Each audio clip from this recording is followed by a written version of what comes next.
అందరికీ నమస్కారం. నేను శిరీష. ప్రస్తుతం మనతో పాటు ఉన్నారు ప్రముఖ ఆధ్యాత్మికవేత్త, జ్యోతిష్య పండితులు, సంకల్ప మందిర్ నిర్వాహకులు బ్రహ్మశ్రీ నందిబట్ల శ్రీహరి శర్మ గారు.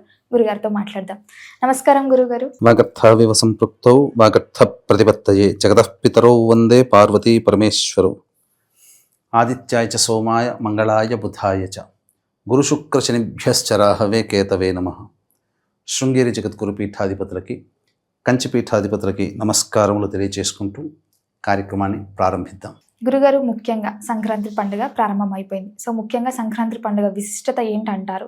ముఖ్యంగా చాలా మందికి చాలా కోరికలు ఉంటాయి.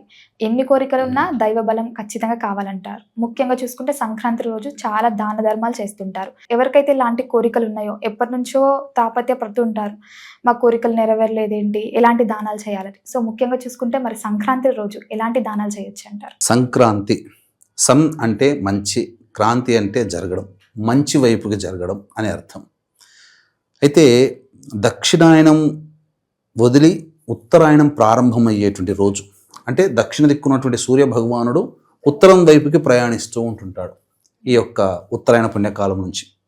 అయితే మనకున్నటువంటి అనేక పంచాంగకర్తలు చెప్పినటువంటి దాని ప్రకారం 14వ తారీఖు రాత్రి మధ్యరాత్రి 1 గంట చిల్లర ముహూర్తానికి సంక్రాంతి పుణ్యకాలం ప్రవేశిస్తుంది. కాబట్టి 15వ తారీఖు రోజున సంక్రాంతి చేసుకోవడం సముచితం అని చెప్పవచ్చు. 1-2 గ్రంథాలు 14వ తారీఖు మధ్యాహ్నం 3 గంటలకు ప్రవేశిస్తుంది కాబట్టి సంక్రాంతి అప్పుడే చేసుకోవాలి అని చెప్తుంటారు. సర్వజనులు ఆమోదించినటువంటిది 15వ తారీఖు కాబట్టి 15వ తారీఖు నాడు సంక్రాంతి పండుగ జరుపుకోవడం మనం ప్రామాణికంగా తీసుకోవచ్చు. ఇక ఈ సంక్రాంతి రోజున ప్రతి మానవుడు కూడా కొన్ని నియమాలు అనేటువంటివి పాటించడం అనేటువంటిది ఉంది. ఈ నియమాలు ఏంటి? సూర్యోదయం కంటే ముందే నిద్రలేచి సూర్యోదయ పూర్వమే ఒంటికి నల్ల నువ్వుల పిండి కానీ లేదా నల్ల నువ్వుల నూనె కానీ ఒంటికి దట్టించి స్నానం ఆచరించాలి. అభ్యంగన స్నానము అని అంటారు. ఇది కొన్ని ప్రాంతాలలో కొన్ని కారణాల వల్ల కుదరకపోతే కనీసం ఒక గౌణ కాలము అని అంటారు. అంటే సూర్యోదయం అయిన తర్వాత ఒక 30 లేదా 40 నిమిషాల పాటు ఆ మధ్యలోనైనా చేయవచ్చు. ఇక దాటి చేశారు అని అంటే అది మనకు శాస్త్ర ప్రకారం చెప్పబడినటువంటిది అనారోగ్య పాలవుతారు, దారిద్ర్యహీనులవుతారు, అంటే అలక్ష్మి వస్తుంది అని చెప్పి మనకు శాస్త్రం. కాబట్టి వీక్షించేటువంటి భక్తి సమాచారం ప్రేక్షకులు అందరూ కూడా సూర్యోదయ పూర్వమే 15వ తారీఖు రోజున మీరు స్నానం ఆచరించండి, పిల్ల పాపలతో సహా.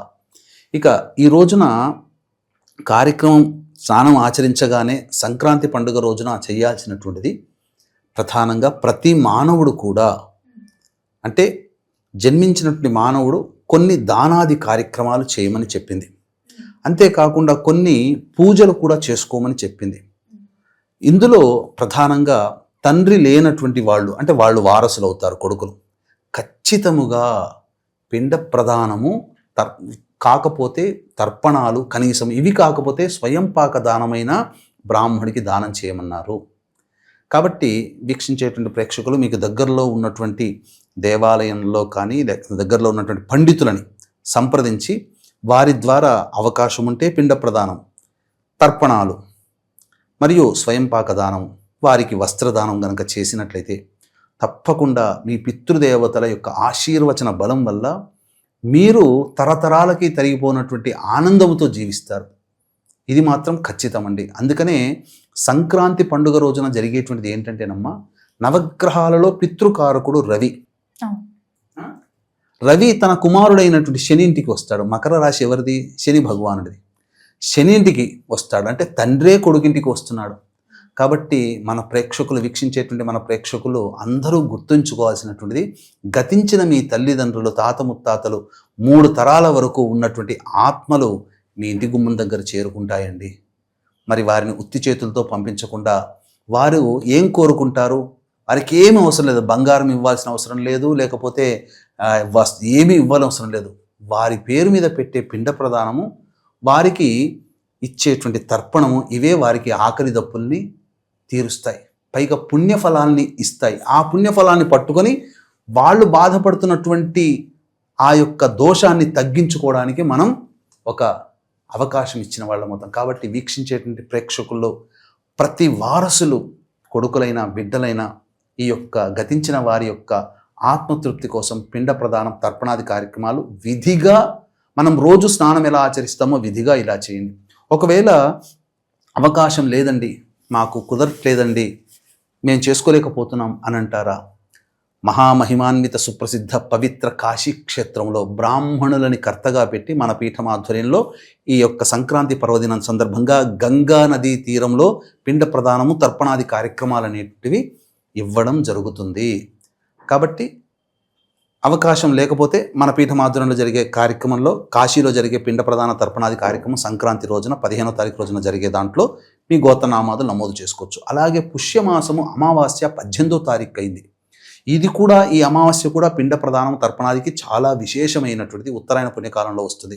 ఆ రోజునైనా కానీ మనం జరిపిస్తాము పిండ ప్రదానం తర్పణాది కార్యక్రమాలు, అప్పుడైనా మీరు చేసుకోవచ్చు.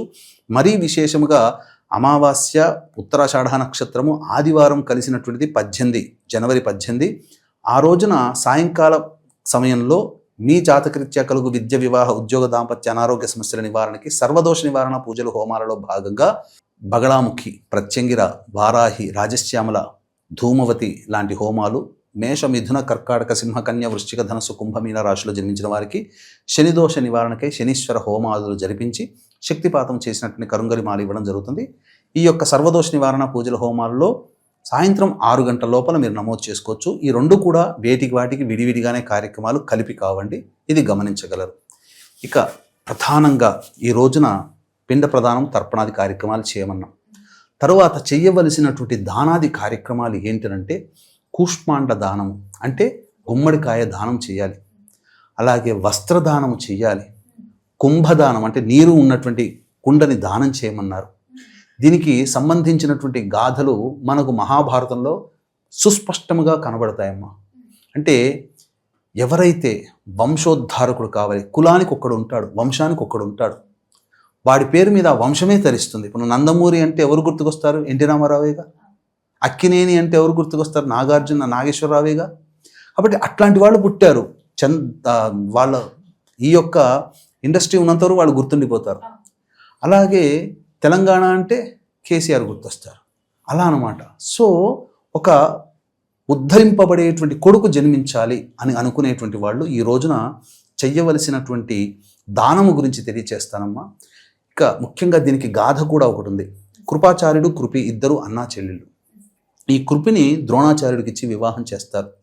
వివాహం చేసిన తదనంతరం కొంతకాలానికి వీళ్ళు బాగా దారిద్ర్యం, ధనహీనులైపోయి జీవిస్తుంటుంటారు. వాళ్ళకి సంతానం కలగదు.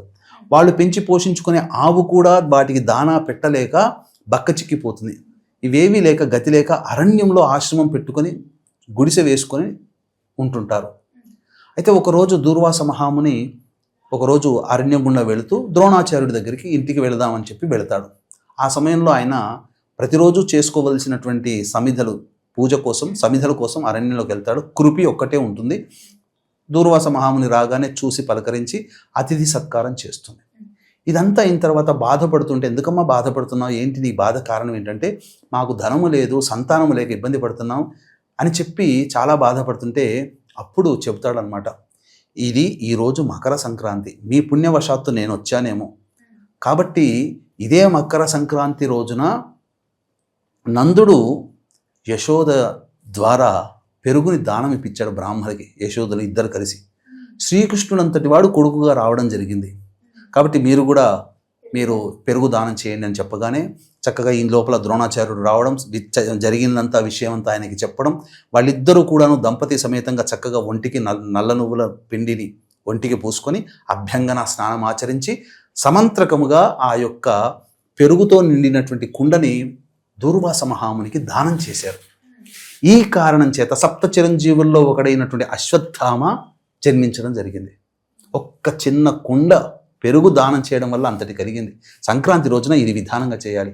అంతేకాకుండా వకుళామాత ఈ రోజున చెప్పులు, విసనకర్ర, అలాగే గొడుగు, నీటితో నిండిన కుండని బ్రాహ్మణులకి దానం చేసినటువంటి కారణం చేత కలియుగ దైవం అర్చామూర్తి అయినటువంటి వెంకటేశ్వరుడే కుమారుడుగా రావడం జరిగింది వకుళమాతకి.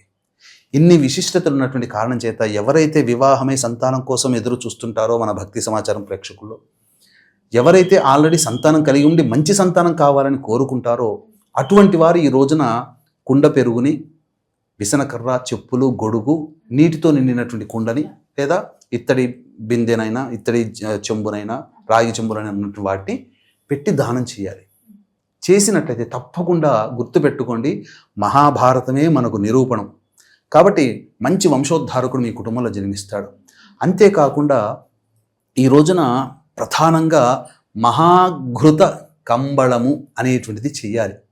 ఇది శివరహస్యం అనేటువంటి గ్రంథంలో చెప్పబడింది. ఏం చెప్పబడి ఉందనంటే, శాస్త్రంలో చెప్పబడింది చెప్తున్నాను, వీలైతే చేయండి. తెల్ల ఆవుతో కానీ, నల్ల ఆవుతో కానీ వచ్చినటువంటి ఆవు నేతిని ఈశ్వరుడికి అభిషేకం జరిపించి, తదనంతరం ఒక కంబళిని, అటువంటి ఆవు ద్వారా వచ్చినటువంటి ఆవు నేతిలో కంబళిని పూర్తిగా ముంచి, మనం ఎలా అయితే శాలువా ఇలా వేసుకుంటామో అలా పరమేశ్వరునికి ఆచ్ఛాదనగా ఆ కంబళిని పెట్టమన్నారట. ఇది చేయడం వల్ల వాళ్ళకి జీవితంలో తరిగిపోయినటువంటి భోగభాగ్యాలతో కూడుకున్న జీవితం వస్తుందట. అంటే అష్టైశ్వర్యాలు కలుగుతాయి, దారిద్ర్య బాధలు తొలగిపోతాయి. ఈ రోజుల్లో మనకు శాస్త్రంలో ఆ విధంగా చెప్పినట్టుగా మనకు దొరకకపోవచ్చు. కాబట్టి స్వచ్ఛమైనటువంటి ఆవు నేతితో ఈశ్వరుడికి అభిషేకం జరిపించి, ఒక జాకెట్ ముక్కంత పీస్ కంబళి, ధావళి దొరుకుతుంది, ఆసనం ధావళి ఉంటుంది కదా, ఆ ధావళినే ఆవు నేతిలో చక్కగా ముంచడం వల్ల ఆవు నేతిని బాగా అద్ది పరమేశ్వరుడికి సమర్పించండి.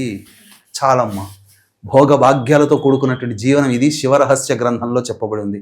నాకొక్కడికే తెలిస్తే బాగోదు, అందరూ దీన్ని ఆచరించి అందరూ బాగుపడాలనే ఉద్దేశంతోనే ఎక్కడా మీకు చెప్పనటువంటి ఇది సరి అయినటువంటి విధానాన్ని మీకు తెలియజేస్తున్నాను. ఇక చాలామంది అనారోగ్యగ్రస్తులు అవుతారు, రోగం నుంచి బయటపడలేకపోతుంటారు. అటువంటి రోగ విముక్తులు కావాలనుకున్నటువంటి వాళ్ళు నల్ల నువ్వులతో చేసినటువంటి నల్ల నువ్వులతో చేసినటువంటి ఎద్దుని, చిన్న ప్రతిమని పూజించి వాటిని గో అష్టోత్తరంతో కానీ, మృత్యుంజయం కానీ, శివ గౌరీ అష్టోత్తరంతో అర్చించి నదిలో నిమజ్జనం చేయడం కానీ, లేకపోతే బ్రాహ్మణుడికి ఆ యొక్క ప్రతిమలని దానం చేయడం కానీ చేసినట్లయితే సర్వరోగ విముక్తులు అవుతారు. అంతేకాకుండా మజ్జిగ వెన్నతో కలిసినటువంటి కుండని ఈరోజు దానం చేయమన్నారు. కోరికలు నెరవేరుతాయి. కాబట్టి నిండైనటువంటి కుండని తీసుకొని బాగా చిలికితే ఉప్పొంగినటువంటి వెన్న ఇలా ఉప్పొంగుతూ ఉంటుంది. అటువంటి దాన్ని సద్యస్కాలంలో బ్రాహ్మడికి దానం చేసినట్లయితే మనస్సులో ఉన్నటువంటి సకల కోరికలు నెరవేరుతాయని మనకు శాస్త్రంలో శివరహస్య గ్రంథంలో చెప్పబడి ఉంది. కాబట్టి వీక్షించేటువంటి ప్రేక్షకులు ఈ పరిహారాన్ని అందరూ తూచా తప్పకుండా పాటించే ప్రయత్నము చేయండి. ఇక ఈ సంక్రాంతి రోజున చెప్పిన విధానంగా ఖచ్చితంగా నువ్వులతో చేసినటువంటివి పదార్థాలని భుజించాలి. ఇక అన్నిటికంటే ముఖ్యంగా ఈ రోజున దాంపత్యము, ధూమపానము, మాంసాహారము, అలాగే ఈ సంబంధించినటువంటి మద్యపానము ఇవన్నీ కూడా పనికిరావమ్మ. ఈ యొక్క సంక్రాంతి పండుగ రోజున ఈ విధంగా చేయాలి. ఇక ప్రధానంగా పిల్లలకి దిష్టి దోషాలు తొలగిపోవడం కోసం ఒక చిన్న ప్రక్రియ సంక్రాంతి పండుగ రోజున చేస్తారు. మీ చిన్నతనంలో మీకు తెలిసి ఉండవచ్చు, చిలకల బత్తీసాలు అంటారు కదా, అయింది కదా. అంటే చిన్న చిన్న పక్షి బొమ్మల్ని రంగురంగులుగా yellow colour, red colour, white colour, green colour ఇలా అవన్నీ హారంగా చేసి పిల్లల మెడలో వేస్తారు. వేసి అందరినీ కట్ చేసేసి కొంతసేపు అయిన తర్వాత అందరినీ కట్ చేసేసి వచ్చినటువంటి ముత్తైదులకు అందరికీ పంచుతారు. ఎందుకు పంచుతారు అంటే పిల్లలకు ఉన్నటువంటి దిష్టి దోషాలు తొలగిపోతాయని. అయితే చేయాల్సింది అది ఆ విధానం కాదు. ఈ సంక్రాంతి పండుగ రోజున పిండి వంటకాలు ఎలాగో చేస్తాం కదా, ఆ పిండితో పక్షి బొమ్మలని మనం చేయాలి. పక్షి బొమ్మల్ని మనం తయారు చేసి వాటిని హారంగా చేసి ఈ సంక్రాంతి పర్వదినంగా స్నానం ఆచరించినట్టు పిల్లల మెడలో వస్త్రాలు వేస్తాం కదా, మెడలో వేసేసి వాళ్ళని సాయంత్రం వరకు తిరగమని చెప్పాలి. సాయంత్రం వరకు తిరిగి వాళ్ళు వస్తారు. అప్పుడు వాళ్ళ మెడలో ఉన్నటువంటిది తీసి కనుమ రోజున పక్షులకు ఆహారంగా వేయాలి. పిల్లలకు ఉన్నటువంటి బాలారిష్ట దోషాలు ఇవన్నీ తొలగిపోతాయి. అంతేకాకుండా ఈ రోజున ప్రధానంగా దేవాలయంలోనైనా కానీ, ఇంటి సింహద్వారం దగ్గరనైనా కానీ, లేదా ఇంట్లో దక్షిణ దిక్కులో ప్లేస్ ఉంటే కనుక ఒక గుంజ నాటడం, లేదా దేవాలయంలో కానీ ఒక గుంజ నాటడం, నాటి వాటికి వరి గుచ్చులు పెడతారు, ధాన్యపు గుచ్చులు. ఎందుకనంటే మన ఇంట్లోనైనా దేవాలయంలోనైనా మన ఇంట్లో దక్షిణ దిక్కైనా కానీ ఈ యొక్క ధాన్యపు గుచ్చులు, జొన్నలైనా, రాగులైనా, వరి అయినా, గోధుమలైనా గుచ్చులు పెడతారు. అవి పక్షులు వచ్చి తినిపోతాయి. దీంట్లో ఉన్నటువంటి అంతరార్థం ఏంటంటే, ఒకటి సర్వమానవులకి సంబంధించి సర్వ జీవులు కూడా సమానమే, అన్నీ కూడా ఆరాటం భుక్తి కోసమే. కాబట్టి వాటికి భూతదయ మనం పాటించిన వాళ్ళం అవుతాము. అంతేకాకుండా పితృదేవతలు పక్షి రూపంలో వచ్చి వాటిని భుజించి వెళ్ళిపోతారు. కాబట్టి ఎవరు పెట్టినా వాళ్ళ పితృదేవతలు వచ్చి పూజిస్తారు తప్ప వేరే కాదు. ఏ పక్షి భుజించినా వాళ్ళ పితృదేవతలు అనే భావన మనకు నమ్మకం. కాబట్టి అవకాశం ఉంటే వడ్ల గుచ్చులు లేదా ధాన్యపు గుచ్చులు, ఏ ధాన్యమైన గుచ్చులు గుత్తులుగా ఉంటాయి, వాటిని పట్టుకొచ్చి సింహద్వారం కానీ దక్షిణ దిక్కులో కానీ దేవాలయంలో కానీ ఏర్పాటు చేయండి. మనము భూతదయ పాటించిన వాళ్ళం అవుతాం. ఈ రోజంతా కూడా పిల్ల పాపలతో ఆనందంగా గడపండి. ఈ రోజున సంక్రాంతి పండుగ రోజున సందర్భంగా అందరూ కూడా చక్కగా ఈ బొమ్మల కొలువులు కూడా పెడతారు. కాబట్టి ఏదో మనం గణపతికి చేసుకునే పుష్ప గణపతి అని ఇంకా రకరకాల ఏదో వెరైటీ ఆకారాలు కాకుండా, అలాగే చైనా లాఫింగ్ బుద్ధ లాంటివి కాకుండా, మన చరిత్రని మన పురాణాలని తెలియచేసేటువంటి బొమ్మలని వరుసగా పేర్చి మనం పూజించుకునే ఆచారం ఆ రోజుల్లో ఉండేది. కారణం ఏంటంటే చిన్నపిల్లలకి ఆ బొమ్మలు ఆనందంగా కనిపిస్తాయి. ఇదేంటి అని అంటే మనం ఆ పిల్లలకి మన చరిత్రని మన పురాణాలని ఈ విధంగా చెప్పిన వాళ్ళం అవుతాం. కాబట్టి బొమ్మల కొలువు అనేటువంటిది ఇలా చేస్తారు. మైసూరులోనమ్మ ఒక ఇంట్లో దాదాపు 4-5 అంతస్తులు ఉంటాయట. నేను వినడమే. ఆ 4-5 అంతస్తులో వేల కొలది బొమ్మలు అలా పెట్టి పెడతారు మ్యూజియంగా. అందరూ ఎంతోమంది ఈ సంక్రాంతి పండుగ సందర్భంగా వచ్చి దర్శించుకొని పోతారు. ఏమేం బొమ్మలు ఒక్కొక్కటి అట్లా. కాబట్టి మీ ఇంట్లో కూడా మీరు చక్కగా ఈ విధంగా ఆచరించండి. ఈ రోజున ఎవరికి కూడా లేదు అనే విధంగా తోచిన విధంగా శక్తి కొలది దాన ధర్మాది కార్యక్రమాలు చేయాలి. అందుకనే కదమ్మా ఈ రోజున హరినామస్మరణ చేసుకుంటూ వీళ్ళు వస్తారు, అలాగే డూడు బసవన్నలు అంటూ వస్తారు, పిట్టల దొరలు వస్తారు, అనేక మంది వాయిద్యకారులు వస్తారు. అందరూ కూడా అందరికీ బియ్యమో మన ఇంట్లో ఏది మిగిలితే వస్త్రమో, పశువులకి వస్త్రమో ఏదైనా కానీ దానం చేస్తాం. ఇది చేయడం వల్ల మనకు అనంతమైనటువంటి దాన ఫలితం మనకి ఈ ఒక్క రోజున కలుగుతుంది. అందుకనే సంక్రాంతి రోజునే చేస్తాం. ఈ రోజుల్లో 100కి 98% దగ్గర ప్రతి వాళ్ళకి 100 రూపాయలు అయితే ఉంటాయి కదా, వాటిని 5 రూపాయల కాయిన్స్గా మార్చామనుకోండి 20 అవుతాయి. 20 బ్రెడ్ ప్యాకెట్లు, 20 బిస్కెట్ ప్యాకెట్లు వస్తాయి. అనాథలకి పంచండి, లేదా డబ్బునే దానం చేయండి, మనస్ఫూర్తిగా చేయండి. 100 రూపాయలు దానం చేసినా దాన్ని మనస్ఫూర్తిగా శివార్పణం, అమ్మవారి అర్పణం లేదా విష్ణార్పణం అనండి. ఇలా ఎవరికి నచ్చిన దైవం పేరు చెప్పి అర్పించండి. తప్పకుండా ఆ దైవం మనల్ని కరుణిస్తుంది. ఆ దాన ధర్మాలే మనల్ని మన పిల్లల్ని రక్షిస్తాయి. అంతేనమ్మా. మనం ఈ రోజున 5,000 నోట్లోకి పోతున్నాయంటే మన పితృదేవతలు, మన తాత ముత్తాతలు చేసిన పుణ్యఫలమే మనం ఈ రోజున ఆనందంగా జీవిస్తున్నాం. కార్లలో తిరుగుతున్నాం, మిద్దెలు కట్టుకుంటున్నాం, గొప్పగా మంచి వస్త్రాలు వేసుకుంటున్నాం. అంటే మన గొప్పతనం కాదు. చదవగానే లక్షల కొద్ది జీతాలు వస్తున్నాయంటే మనది కాదు, పితృదేవతల ఆశీర్వచనం. కాబట్టి విధిగా వారసులైనటువంటి వాళ్ళు మీ పితృదేవతల యొక్క ఆత్మతృప్తి కోసం ఈ సంక్రాంతి రోజున పిండ ప్రదానము, తర్పణాది కార్యక్రమాలు, స్వయం పాకము లేదా పొత్తర్లు, వస్త్రదానం చేయండి. ఇవేవి మనకు అవకాశం లేదు అంటే కనీసం మహాపుణ్యక్షేత్రమైనటువంటి కాశీక్షేత్రంలో మన పీఠం ఆధ్వర్యంలో జరిగే ఈ యొక్క సంక్రాంతి పర్వదినం రోజున బ్రాహ్మణుని కర్తగా పెట్టి పిండ ప్రదానం, తర్పణాది కార్యక్రమాలు చేయిస్తాం.